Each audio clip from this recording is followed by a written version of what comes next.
नमस्कार। राजनीति विज्ञान की इस ऑनलाइन कक्षा में आपका स्वागत है। आज हम भारत में उग्र राष्ट्रवाद के उदय के कारणों पर चर्चा करेंगे। जैसा कि आपको पता है कि 1885 में कांग्रेस की स्थापना के बाद लगभग 20 वर्षों तक यानी 1905 तक कांग्रेस में उदार राष्ट्रवादियों का प्रभाव बना रहा। ये उदार राष्ट्रवादी ब्रिटिश शासन को भारत के हित में समझते थे।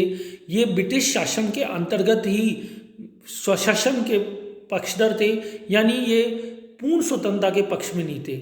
और अपने इस लक्ष्य की प्राप्ति के लिए यानी भारतीय प्रशासनिक व्यवस्था में सुधार के लिए ये संवैधानिक साधनों जैसे मांग पत्र, याचना पत्र, प्रतिनिधि मंडल आदि के प्रयोग में विश्वास रखते थे। लेकिन 1885 से 1905 के बीच कुछ ऐसे घटनाक्रम घटित हुए, कुछ ऐसी शक्तियाँ क्रियाशील हुए, कुछ ऐसे व्यक्तियों का भारतीय राजनीति और समाज में प्रादुर्भाव हुआ जिनके कारण भारतीय जनता और खासकर युवा वर्ग को पूर्ण स्वतंत्रता की मांग करने के लिए प्रेरित हुए। वो लोग प्रेरित किया इन घटनाओं ने।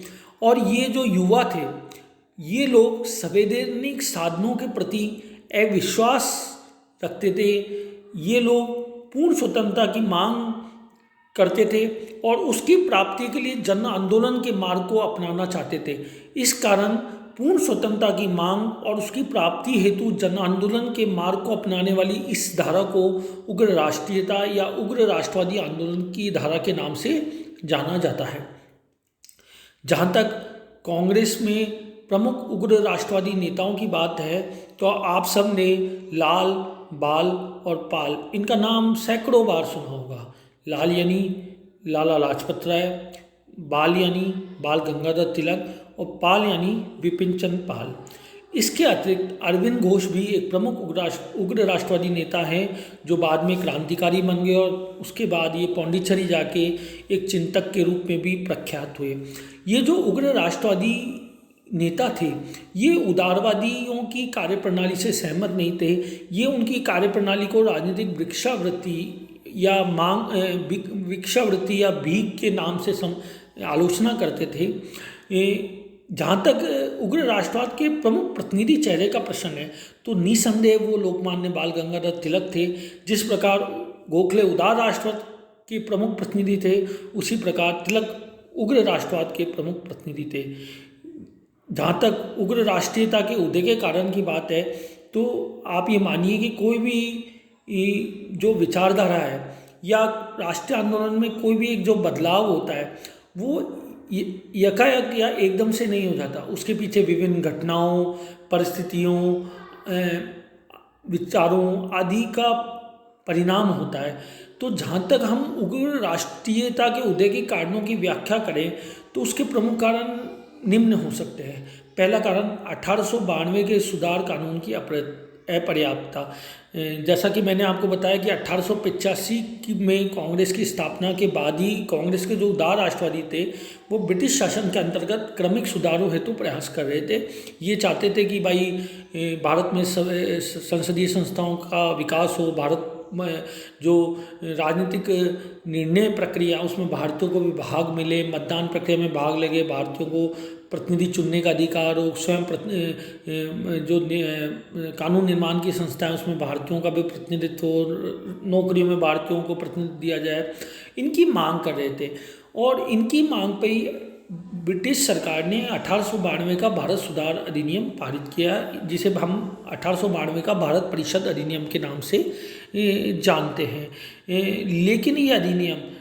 लेकिन ये जो अधिनियम था ये ना केवल भारत की जनता बल्कि स्वयं उदारवादी राष्ट्रवादियों को भी संतुष्ट नहीं कर पाया, क्योंकि इसमें कई अंतर्निहित दोष थे।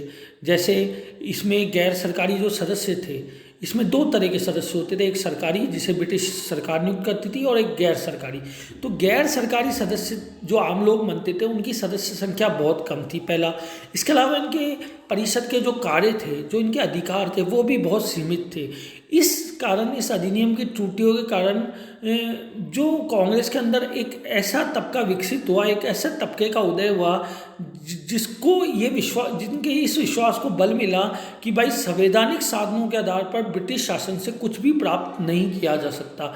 ये लोग कांग्रेस के अंदर तथा बाहर ऐसी विचारों को समर्थन देने लगे जो क्रमिक परिवर्तन के स्थान पे आधारभूत परिवर्तन और प्रार्थना के स्थान पर आंदोलन के मार्ग को अपनाने पे जोर दे रहे थे। तो ये जो सुधार कानून था, इसने भारतीयों को संतुष्ट करने की बजाय असंतुष्ट करने में ज़्यादा भूमिका निभाई। दूसरा कारण है धार्मिक पुनरुत्थान और सांस्कृतिक नवजागरण का। जैसा कि मैंने आपको पहले भी बताया कि कांग्रेस के जो प्रारंभिक नेता थे, ये सब पश्चात शिक्षा इनको मिली हुई थी, ये पश्चात संस्कृति से प्रभावित थे। अपनी वैचारिक और शैक्षणिक और मानसिक पृष्ठभूमि के कारण ये ब्रिटिश शासन को भारत में हित में मानते थे, ब्रिटिश को न्यायप्रिय मानते थे। स्वयं के प्रति थोड़ा मतलब भारतीय संस्कृति के प्रति इनमें इन्फीरिटी या कमजोरी का भाव था, कि थोड़ा निम्नतर मानते थे भारतीय सभ्यता और संस्कृति को।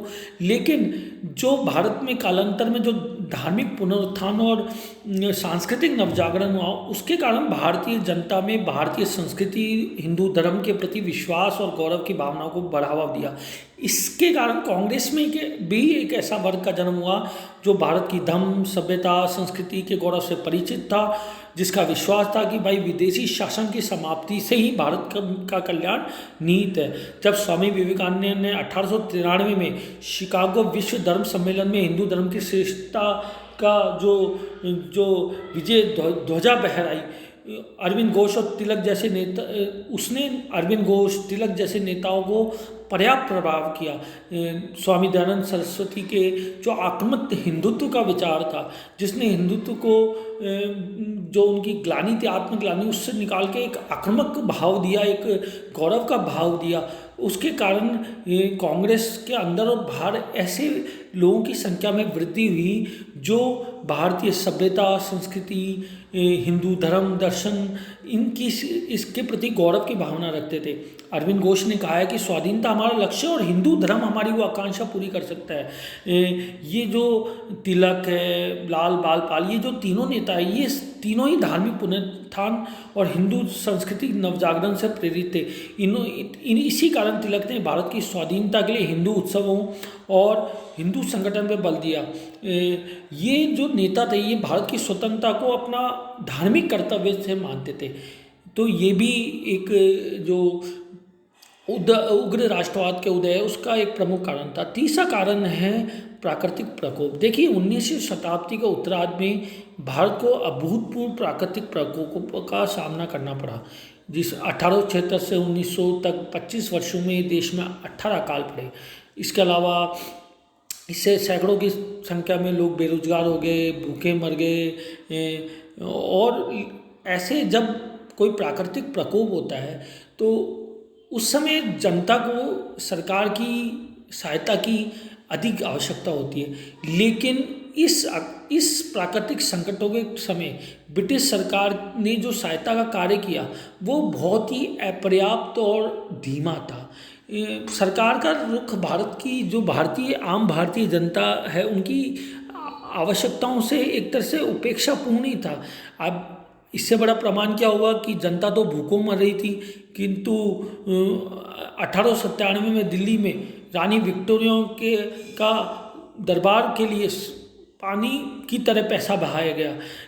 इसके अलावा मुंबई में के दक्षिणी बम्बई प्रांत था, जो आज का वर्तमान का जो महाराष्ट्र प्रांत है, उस समय बम्बई प्रांत के नाम से जाना जाता था।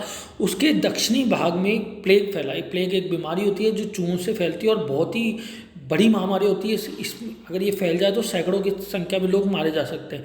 आधुनिक युग में अगर आप लोगों ने तो नहीं सुना होगा, पर आप गूगल में सर्च करके सूरत में जो प्लेग फैला था उसके बारे में पढ़ना। ये बहुत ही भयावह बीमारी होती है, इसमें अचानक से फैलती है और बहुत तेज़ी से लोग मारे जाते हैं इसमें। तो प्लेग फैला तो प्राकृतिक कारणों से था, पर सरकार ने इसका सामना करने के लिए बहुत ही अविवेकपूर्ण और निर्दयी सक्रियता दिखाई। जो पुणे का उस समय का प्लेग कमिश्नर था रैंड, उसने सेना को आदेश दिया कि आप ज़बरदस्ती लोगों के घरों में घुसो, उनकी तलाशी करो, बीमारों के बिस्तर, कपड़ा, रसोईघर, पूजाघर आदि, मतलब इनकी चेकिंग करो, उनका निरीक्षण करो। तो ये जो सेना है और पुलिस के लोग हैं, ये भारतीयों के घर में प्लेग की जांच करने के नाम पे बिना अनुमति के घुस जाते थे। रसोईघर, पूजाघर, स्त्रियों के कमरे में घुसते थे, स्त्रियों से अभद्र व्यवहार करते थे। इसके कारण जनता में इनके प्रति इतना रोष और इतना संतोष फैल गया कि रैंड और उसके एक साथी अयश को चापेकर बंधुओं ने मार गिराया। ये आपने सुना होगा, चापेकर बंधु, हम जब क्रांतिकारी आंदोलन की बात करेंगे तो इतना असंतोष फैल गया कि इनकी हत्या कर दी गई। चौथा जो कारण है वह है आर्थिक असंतोष। देखिए, मैकियावेली ने बहुत पहले कहा था कि लोग अपने पिता के हत्यारों को भूल सकते हैं एक बार, लेकिन जो उनकी संपत्ति का हरण कर ले उसको कभी नहीं भूलेंगे। आर्थिक असंतोष अभी तक जितनी भी क्रांतियाँ हुई है, जितने भी सरकार के प्रति जो आंदोलन हुआ, उसका सबसे बड़ा कारण हमेशा आर्थिक असंतोष ही रहा। और भारत के संदर्भ में भी जो उग्र राष्ट्रवाद का उदय हुआ वो यही था। देखिए, जो ये ब्रिटिश थे, ये एक तरह से एक व्यापारी थे, व्यापार करना है। जब इन 1857 में ब्रिटिश महारानी ने सीधे अपने हाथों में ईस्ट इंडिया कंपनी, पहले तो ईस्ट इंडिया कंपनी एक व्यापारी कंपनी थी, पर 1857 के बाद जब महारानी विक्टोरिया ने ईस्ट इंडिया कंपनी से शासन छीनकर अपने हाथों में ले लिया, उसके बाद भी अंग्रेज़ों की जो नीति थी वो अपने आर्थिक हितों को सुरक्षित करने, उसका फैलाव करने की थी। इस कारण जो भारतीय आर्थिक हितों की बहुत अधिक उपेक्षा हुई, भारत में भयानक बेरोजगारी फैली और असंतोष, यहाँ की जो स्थानीय कुटीर उद्योग धंधे हैं वो सब नष्ट हो गए। इसके बारे में जो उदारवादी नेता हैं दादाभाई नौरोजी, जिनने अपनी उनकी बहुत फेमस पुस्तक है poverty and un-British rule in India, उसमें धन निष्कासन का सिद्धांत भी दिया है कि किस तरह विभिन्न माध्यमों से अंग्रेज भारत से धन निरंतर ले जा रहे हैं और भारत जो एक धनी देश था वो एक निर्धन देश के रूप में रूपांतरित या परिवर्तित हो गया है। तो सरकार द्वारा जो भारत विरोधी जो आर्थिक नीति अपनाई जा रही थी, जैसे 1894 में जो विदेशी माल का आयात कर समाप्त कर दिया गया ताकि ब्रिटेन से जो भी वस्तु है वो यहाँ सस्ते दामों पे बिकने लगे। इसके विरोध में भारत में स्वदेशी आंदोलन चला। ठीक है, इसके अतिरिक्त शिक्षण संस्थाओं में वृद्धि के साथ शिक्षित भारतीयों की संख्या में भी आई।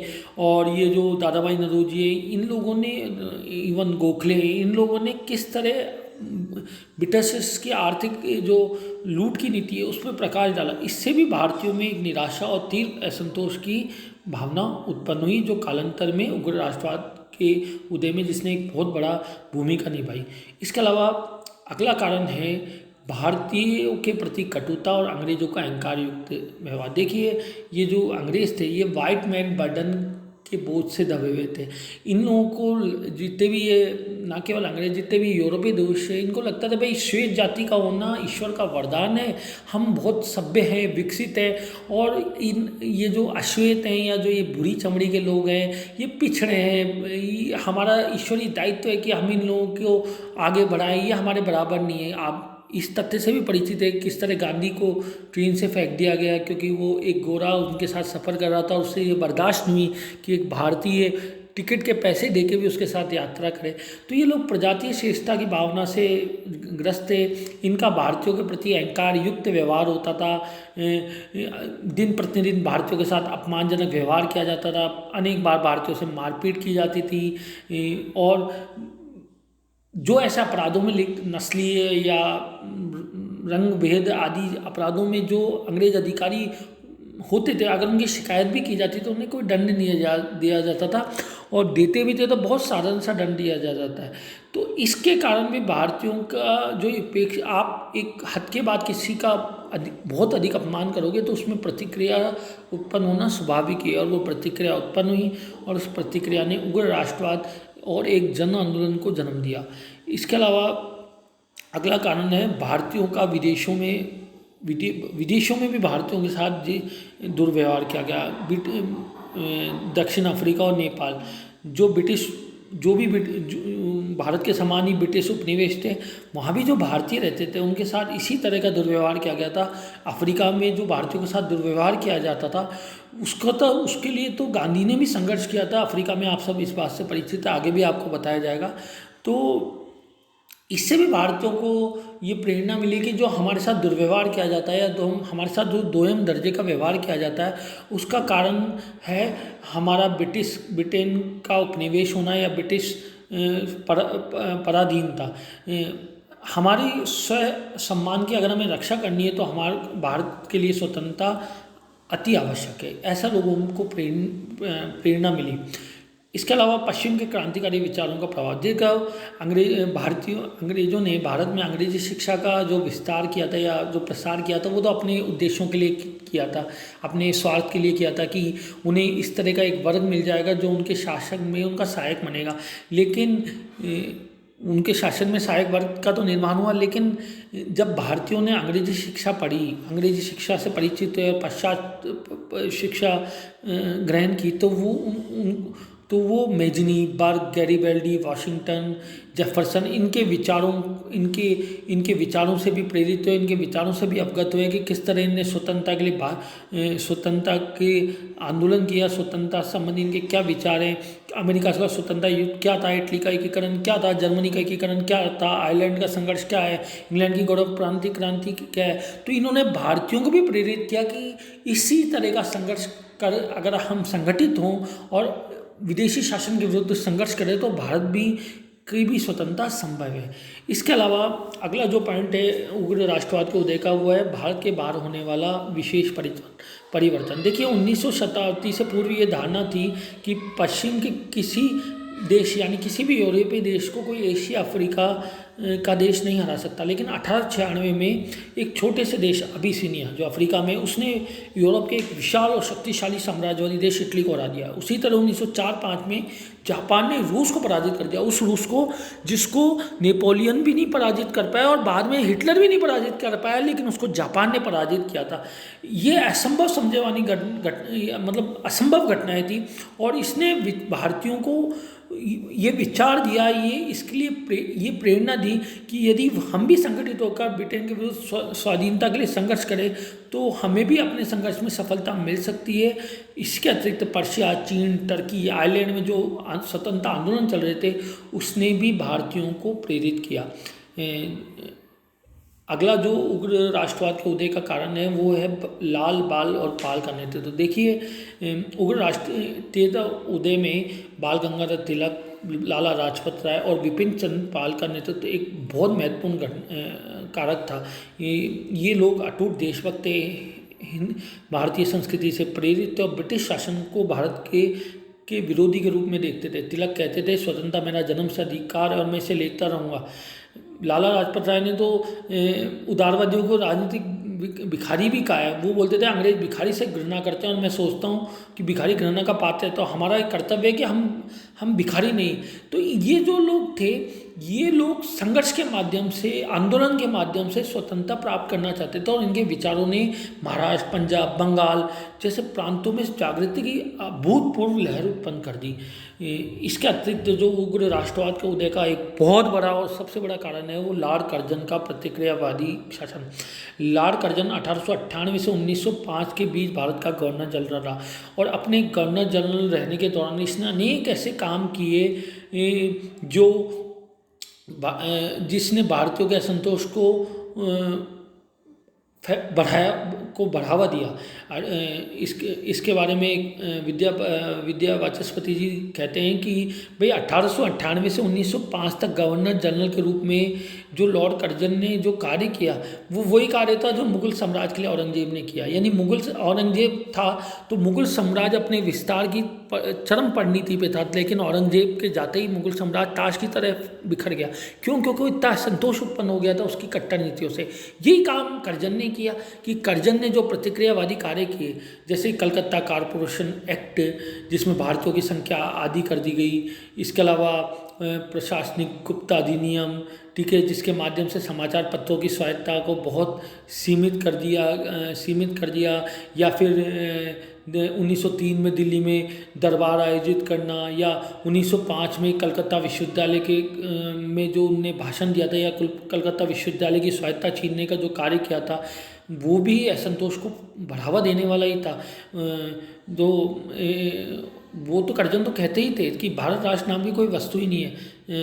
तो ये इतने जब भारत के लिए ऐसे प्रतिक्रियावादी इनने कार्य किए और ऐसे अपमानजनक शब्दों का प्रयोग किया भारत के लिए, तो एनी बेसेंट के शब्दों में सारा भारत राष्ट्र एक व्यक्ति के रूप में उठ खड़ा हुआ। आप जब हद से ज़्यादा आप प्रतिक्रियावादी या निरंकुशता या अत्याचार करते हैं तो उसकी प्रतिक्रिया होना एक नॉर्मल बात है, एक स्वाभाविक प्रतिक्रिया होती ही है। और इनका जो सबसे बड़ा काम था, सबसे मूर्खतापूर्ण कार्य था, वो 16 अक्टूबर 1905 को बंगाल के विभाजन था। यानी बंगाल को दो भागों में बांट दिया गया, पूर्वी बंगाल और पश्चिमी बंगाल। इसके पक्ष में सरकार ने तर्क दिया कि भाई बंगाल एक बड़ा प्रांत है और पूरे प्रांत में एक ही केंद्र से शासन नहीं किया जा सकता। लेकिन वास्तव में बंगाल का विभाजन फूट डालो और राज करो की नीति का परिणाम था। क्यों? क्योंकि जो पूर्वी बंगाल था उसमें मुस्लिम, जो आधुनिक बांग्लादेश के नाम से आप जिसे जानते हो, उस पूर्वी बंगाल में मुसलमानों का बहुमत था और पश्चिमी बंगाल में हिंदुओं का बहुमत था। तो ये राष्ट्रीय आंदोलन को कुचलने का एक बहुत बड़ा षड्यंत्र था, क्योंकि बंगाल राष्ट्रीय आंदोलन का एक बहुत बड़ा नहीं, सबसे बड़ा केंद्र था। तो धर्म के आधार पर विभाजित करके लॉर्ड कर्जन ने भारत के राष्ट्रीय आंदोलन को कुचलने का प्रयास किया, लेकिन इसका विरोध बंगाल में ही शुरू हो गया। बंगाल में एक तीव्र आंदोलन फैल गया जिसे स्वदेशी आंदोलन के नाम से जानते हैं, और अंततः बाद बंगाल विभाजन को रद्द भी करना पड़ा। तो बंगाल विभाजन के पीछे कर्जन का उद्देश्य बंगाल में बढ़ती राष्ट्रीयता की भावना को कुचलना था, लेकिन व्यवहार में इसने न केवल बंगाल बल्कि पूरे भारत में राष्ट्रीयता की अभूतपूर्व भावना को बढ़ावा दिया। तो इस तरह आज हमने उग्र राष्ट्रवाद के उदय के कारणों पर चर्चा की है। अगले में हम किसी दूसरे टॉपिक पर चर्चा